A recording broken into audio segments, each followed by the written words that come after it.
মধুপুর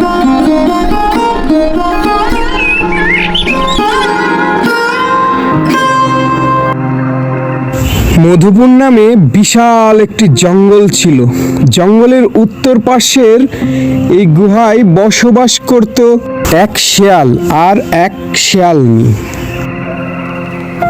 শেয়াল আর শেয়ালনি পুরো জঙ্গল ঘুরে ঘুরে খুব কষ্ট করে খাবার জোগাড় করত। কোনোদিন খাবার পেত, কোনোদিন পেত না, এভাবেই চলছিল। এছাড়াও তারা গ্রামের মধ্যে ঢুকে মাঝে মাঝে মানুষের মুরগি চুরি করে তারা জঙ্গলে ধরে নিয়ে চলে আসতো। চুরি করতে গিয়ে তারা যে কত পিটুনি খেয়েছে মানুষের হাতে তার কোনো হিসেব নেই। প্রতিদিন খাটুনি করে খাবার খাওয়া শিয়ালনির আর পোষালো না, তাই সে বলল, দূর দূর, এভাবে আর খাটুনি করে খেতে ভালো লাগে না। এমন একটা উপায় বের করতে হবে যাতে বসে থেকে খেতে পারি। ঠিক বলেছো গিন্নি, আমারও আর ভালো লাগে না এমন খাটুনি করে মুরগি ধরে খেতে। শুনলাম গ্রামের ওই আখ খেতে নাকি মুরগিরা চড়তে আসে। সেই ব্যাটাগুলোকে একবার ভুলিয়ে ভালিয়ে আমাদের গুহায় নিয়ে যেতে পারলে হয়, তারপরে পুরো জমিয়ে বসে থেকে 1 মাস খাওয়া যাবে। চলো যাই। ঠিক তাই।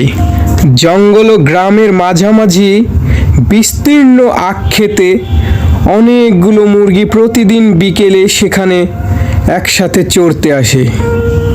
গ্রামের প্রায় সব মুরগিগুলোই সেখানে থাকে, আর তাদের উপরেই দুষ্টু শিয়াল ও শিয়ালনির নজর পড়ে যায়। দুষ্টু শিয়াল ও শিয়ালনিকে আসতে দেখে সেখানকার মুরগিগুলো সেখান থেকে পালিয়ে যায়। আখ খেতে মুরগি ধরতে আসে, কিন্তু মুরগিগুলো তাদের দেখলেই পালিয়ে যায়। ওরে হতচ্ছাড়া পাঁচড়া শিয়াল আর শিয়ালনি, এদিকে আসছে, সবাই পালাও, বাঁচতে চাইলে সবাই এখান থেকে পালাও। এই বলে সেখান থেকে সব মুরগিগুলো পালিয়ে যায়।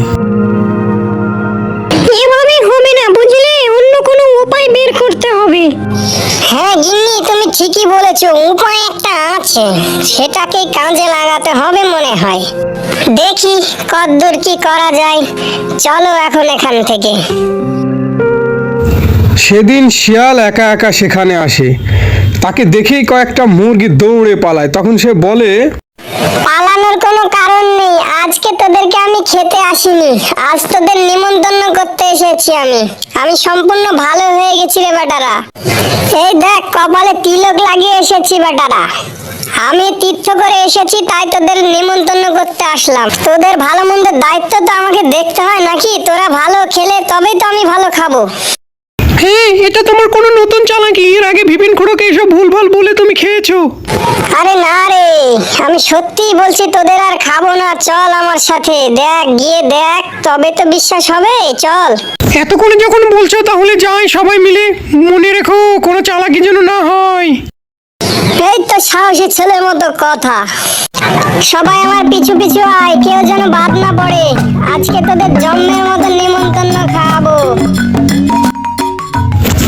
দুষ্টু শিয়ালের পিছু পিছু বোকা মুরগিগুলো হাঁটতে হাঁটতে তার সাথে যাচ্ছে।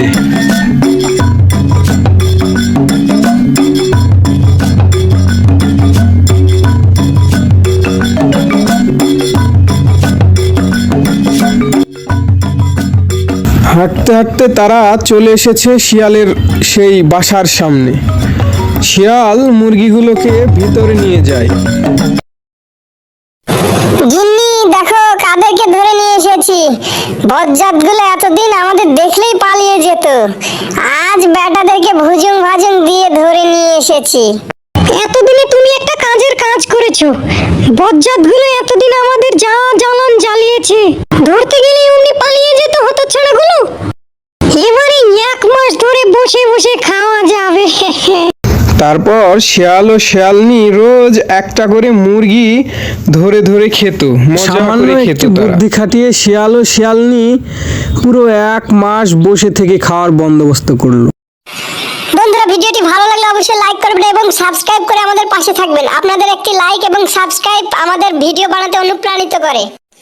এবং ভিডিওটি দেখার জন্য অনেক অনেক ধন্যবাদ। পরবর্তীতে নতুন কোনো ভিডিও পেতে আমাদের চ্যানেলটি অবশ্যই সাবস্ক্রাইব করে পাশে থাকবেন। ধন্যবাদ।